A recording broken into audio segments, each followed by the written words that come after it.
तो चलिए, तो हम लोग कूलम्ब के नियम में पहले एक बार मैं रिकैप कर लेता हूँ, ठीक है, क्या क्या हुआ था। तो चैप्टर नंबर पहला पढ़ रहे थे।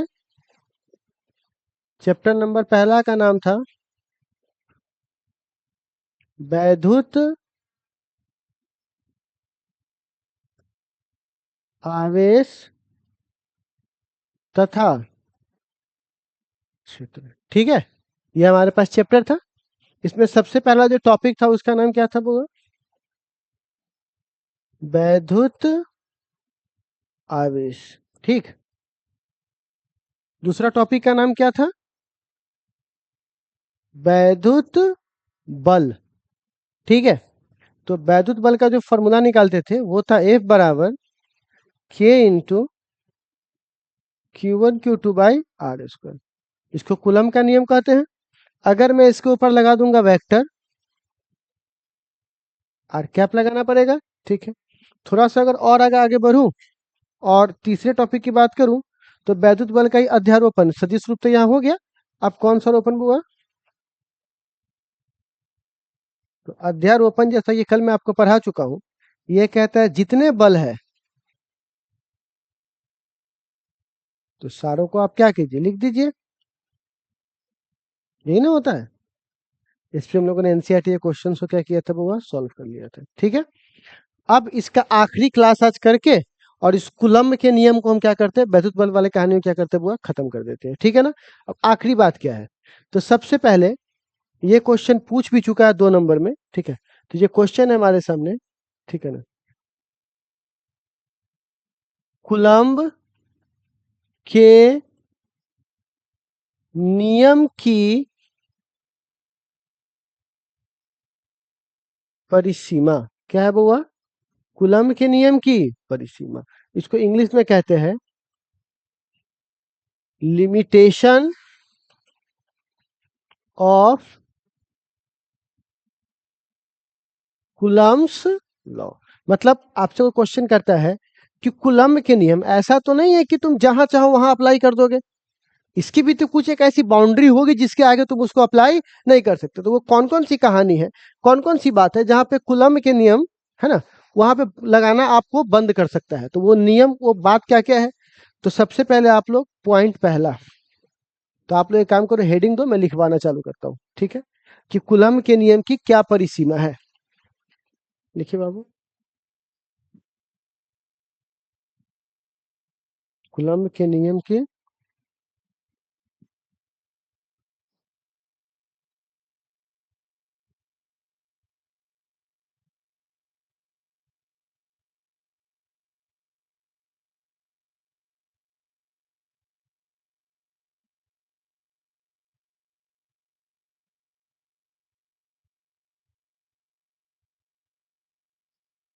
कूलम्ब के नियम की परिसीमा।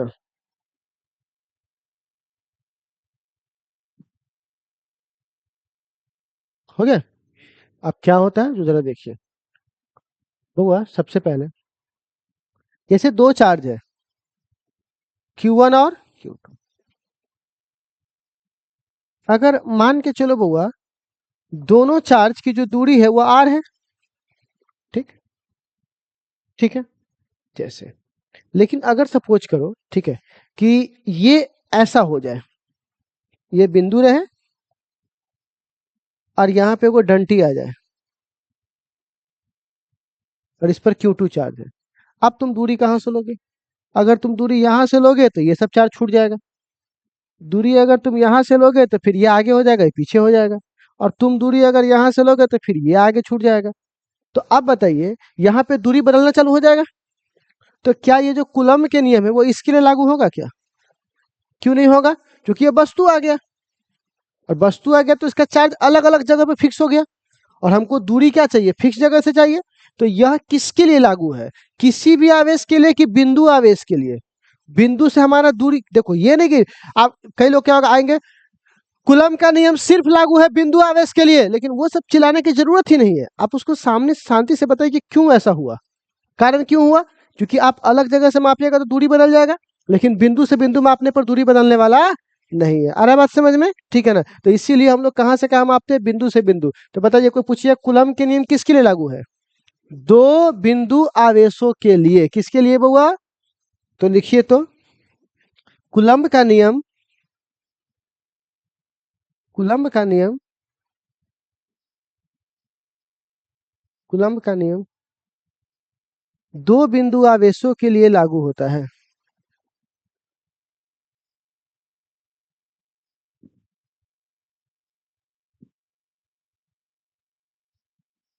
कूलम्ब का नियम दो बिंदु आवेशों के लिए लागू होता है। ठीक है? हम्म, ये उतार लीजिए, Q1 Q2 R।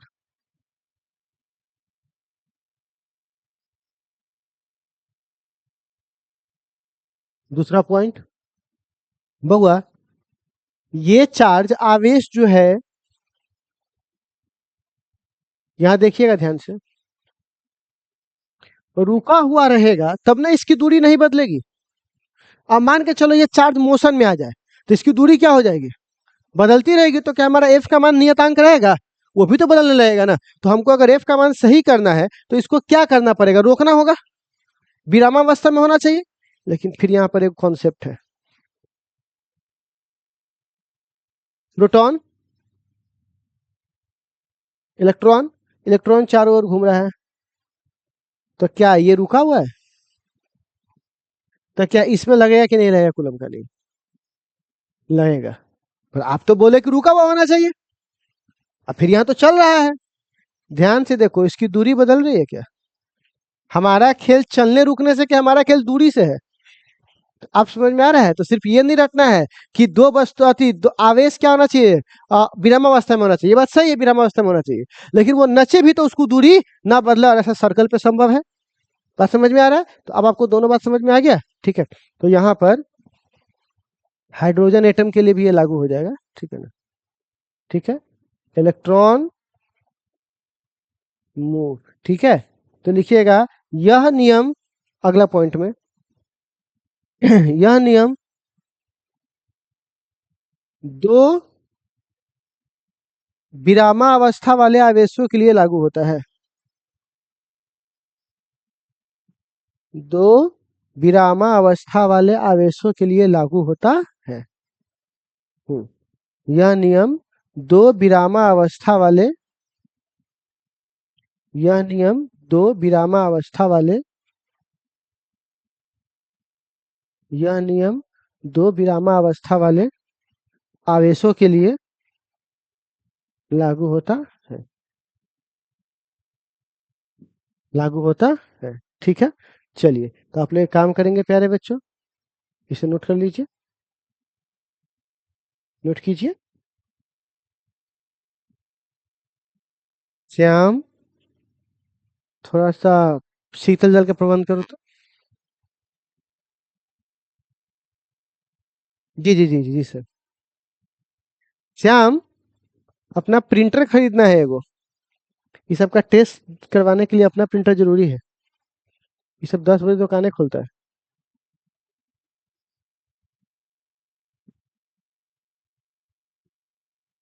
बढ़े आगे हम लोग अगले पॉइंट की ओर। पॉइंट तीसरा, पहले तो विरामावस्था होना चाहिए, और दूसरा क्या होना चाहिए बुआ? बिंदु होना चाहिए। अब तीसरा क्या कहता है वो सुनिए। तीसरा कहता है कि आवेश जो है ना, क्या बुआ? आवेश कहाँ आ गया वो? आवेश जो है वो बहुत ज्यादा दूरी पे नहीं होना चाहिए। ठीक है, जैसे कभी आपने सुना है अमेरिका में तार गिरने से इंडिया में 4 आदमी थरथरा गए? बोलिए। रीगा में तार गिरने से सीतामढ़ी के 4 आदमी सीतामढ़ी में 4 आदमी थरथरा गया, क्योंकि उसकी दूरी क्या है? बहुत ज्यादा है। तो उतने दूर तक बल लगाना उसके लिए संभव, तो यह बहुत अधिक दूरी तक बल नहीं लगा सकता। तो लिखिएगा, यह बहुत अधिक दूरी तक बल नहीं लगा सकता। यह बहुत अधिक दूरी तक बल नहीं लगा सकता। ठीक है, यह बहुत अधिक दूरी तक बल नहीं लगा सकता। ठीक है, अच्छा, अगला। ठीक है, अधिक दूरी हो गया। अब अगला सुनिएगा। यह बहुत, सुनिएगा, एक तो हो गया अधिक दूरी वाली कहानी। दूसरा क्या हुआ कि यह सब, जैसे कि मान के चलो नाभिक है, यहाँ देखो कार्बन का नाभिक है, तो कार्बन के नाभिक में मान के चलिए 6 को प्लस प्लस होगा। ठीक है, क्या को प्लस प्लस होगा? तो ये 6 को जो प्लस प्लस है एक दूसरे को धक्का देना चाहिए। प्लस प्लस क्या करता है? तो धक्का देकर तो उसको बाहर भाग जाना चाहिए। लेकिन क्या ऐसा होता है? एटम का नाभिक है, अगर 6 को नाभिक, छोड़ दो रे, छोड़ दो वो, छोड़ दो, छोड़ दो ना, छोड़ दो। रखा हुआ। तो क्या है कि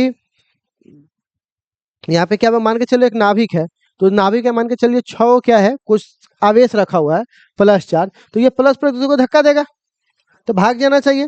लेकिन नाभिक तो स्टेबल होता है, ये टूटता उठता नहीं है। इसका साफ मतलब है कि ये इतना करीब है, नाभिक की दूरी इतनी छोटी है कि इतनी करीब, इतनी छोटी दूरी पर यह बल कार्य नहीं करता है। समझ में आ गया? तो कहा जाता है कि इस बहुत अधिक कम दूरी पर यह बल कार्य करने वाला नहीं है। तो लिखिएगा, बहुत अधिक दूरी पर, सॉरी, बहुत कम दूरी पर, इतना के बाद तू पानी निकालेगा एक गिलास है? पूरा क्लास तुम खराब कर दिया पूरा, बोलते बोलते। इतना कोई तरास से मरे नहीं जा रहे थे। क्या लिखे हुए हम लोग इसको? बहुत कम दूरी पर यह बल कार्य नहीं करता।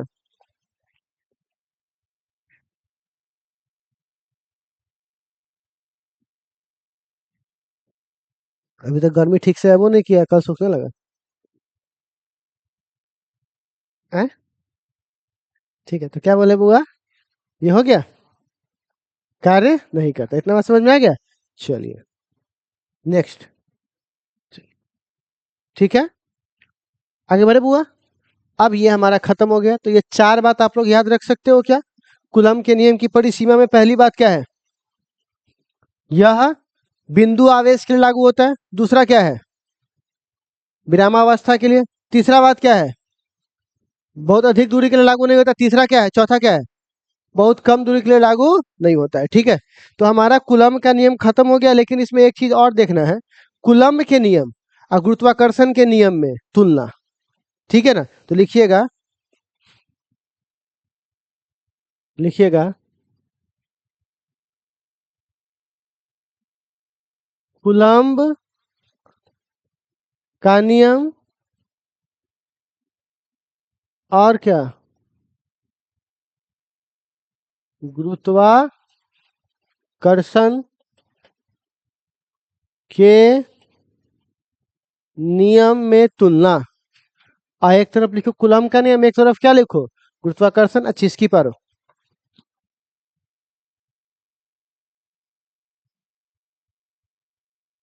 हो गया।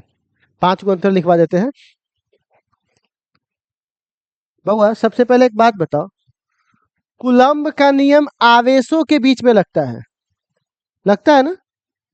अच्छा, और ये किसके बीच में लगता है? द्रव्यमानों के बीच में।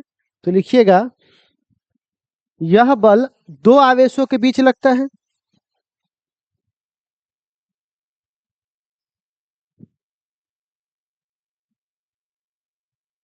क्या लिखिएगा बुआ? यह बल 2 आवेशों के बीच लगता है। इसमें लिखिए, यह बल 2 द्रव्यमानों के बीच लगता है। यह बल 2 आवेशों के बीच लगता है। और इसमें लिखिए, यह बल 2 द्रव्यमानों के बीच लगता है।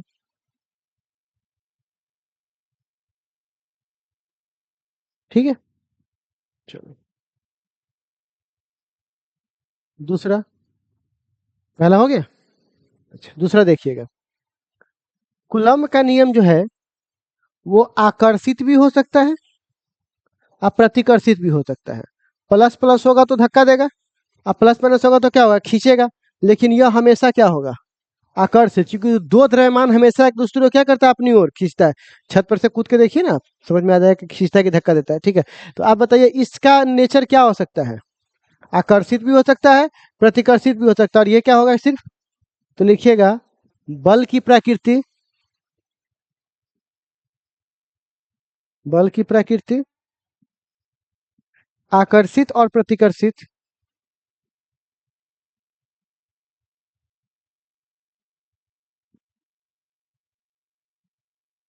बल की प्रकृति आकर्षित और प्रतिकर्षित दोनों हो सकती है।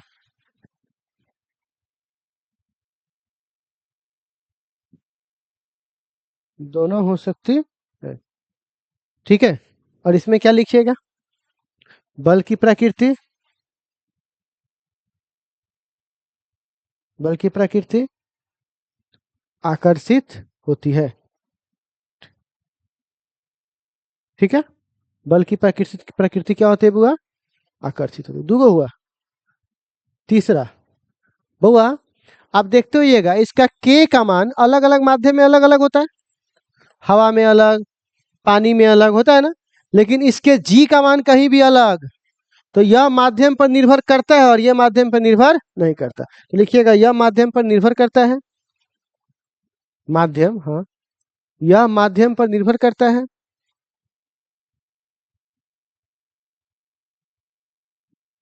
और इसमें लिखिएगा यह माध्यम पर निर्भर नहीं करता है।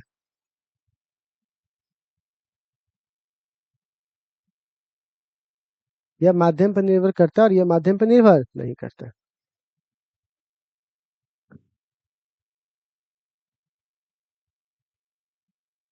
ठीक है, अगला। ठीक है, नेक्स्ट, चौथा। बउआ, वैद्युत आपको पता है ना, के का मान होता है 9 × 10⁻⁹, और इसका मान कितना होता है? -11। ये कमजोर बल हुआ, और ये क्या हुआ? मजबूत। तो लिखिएगा यह मजबूत बल है।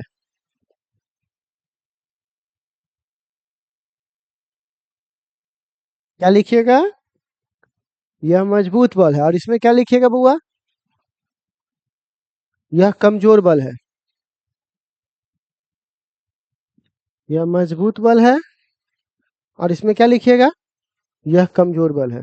ठीक है, अच्छा, आपको पता है ना एफ का जो फॉर्मूला होता है उसमें होता है के Q1 Q2/R²। तो बताओ ये भी दूरी के व्युत्क्रमानुपाती है, और ये भी क्या है? दूरी के व्युत्क्रमानुपाती है। तो लिख देंगे, क्या लिखेंगे? यह दूरी के वर्ग के व्युत्क्रमानुपाती है। ठीक है, लिखिएगा यह दूरी के वर्ग के व्युत्क्रमानुपाती है। व्युत्क्रमानुपाती, ये दूरी के वर्ग के व्युत्क्रमानुपाती है। ठीक है,